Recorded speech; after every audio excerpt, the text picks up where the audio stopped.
pagi, kekasih-kekasih Tuhan. Pagi hari ini saya ingin mengajak kita merenungkan satu ayat yang ditulis oleh Petrus yang berkata bahwa kita ini adalah bangsa yang terpilih, bangsa yang kudus, umat kepunyaan Allah. Sekaligus kita adalah imamat yang rajani, imam yang berkerajaan. Untuk apa? Supaya kita memberitakan perbuatan-perbuatan besar dari Dia yang telah memanggil kita keluar dari kegelapan kepada terangnya yang ajaib.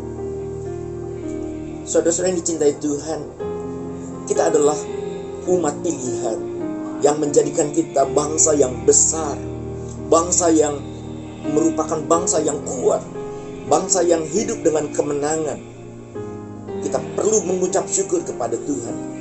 Semakin hari semakin banyak umat kepunyaan Allah bergabung untuk memuliakan nama Tuhan.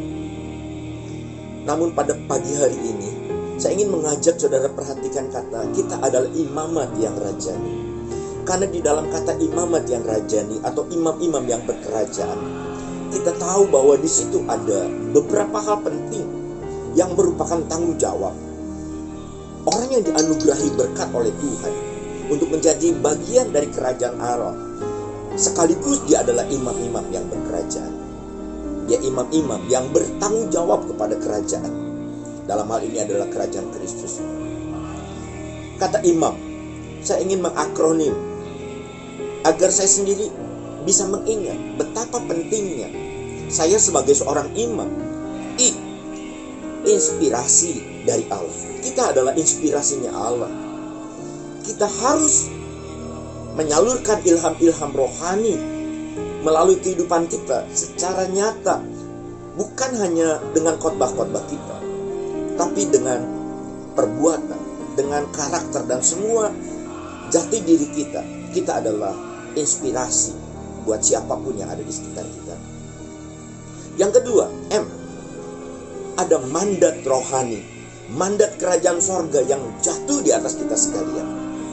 Kita dipilih Allah untuk menjadi hamba-hamba yang melayani Tuhan.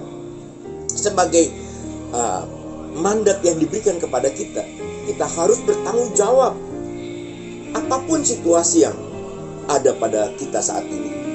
Kita tetap akan menjadi imam-imam yang memikul mandat untuk memberitakan tentang keajaiban Allah di tengah dunia ini. Yang berikutnya berikutnya adalah kita adalah asistennya Allah. Kita harus menjadi bagian yang mewakili Allah di muka bumi ini. Inisiatif yang datang dari kehidupan kita sebagai asisten.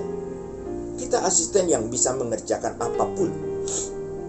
Saudara yang dicintai Tuhan, saya sangat berharap kita semua bisa merasakan bahwa di dalam pundak kita sebagai asisten kerajaan sorga, ya, kita betul-betul bisa mengambil inisiatif sebagai wakilnya Allah. Kadang-kadang kita tidak mendengar rema yang Allah ingin sampaikan kepada kita.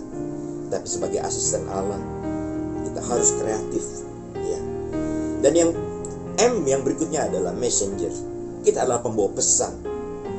Khusus di hari-hari yang sulit seperti sekarang, ada pesan-pesan yang harus disampaikan terus-menerus. Dan pesan itu harus benar. Pesan itu harus menjadi pesan yang membangkitkan iman, kasih dan pengharapan.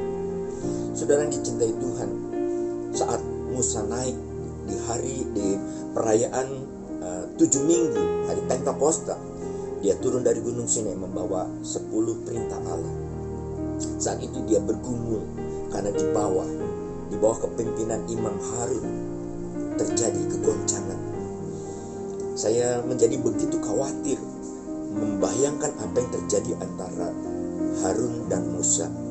Dan saya melihat pada bagian akhir dari kisah itu, Musa membuat garis demarkasi. Di satu sisi, saudara perhatikan bahwa Musa tidak bisa berbuat apa-apa lagi saat Harun tergelincir dengan begitu banyaknya umat yang dipercayakan kepada Harun. Harun menjadi apatis.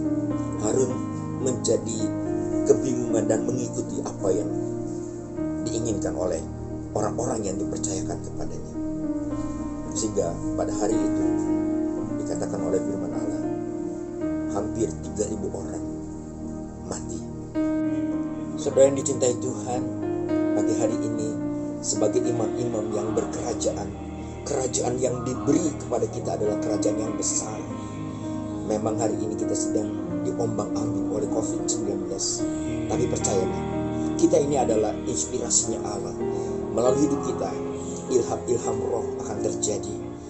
Kita memikul mandat itu dengan sungguh-sungguh. Kita adalah asisten Allah hari-hari ini. Dengan kehadiran kita, gereja bisa tahu bahwa Allah ada bersama-sama dengan mereka. Yang terakhir, pesan-pesan yang baik setiap hari. Tuhan akan berkati saudara-saudara sekalian. Terpujilah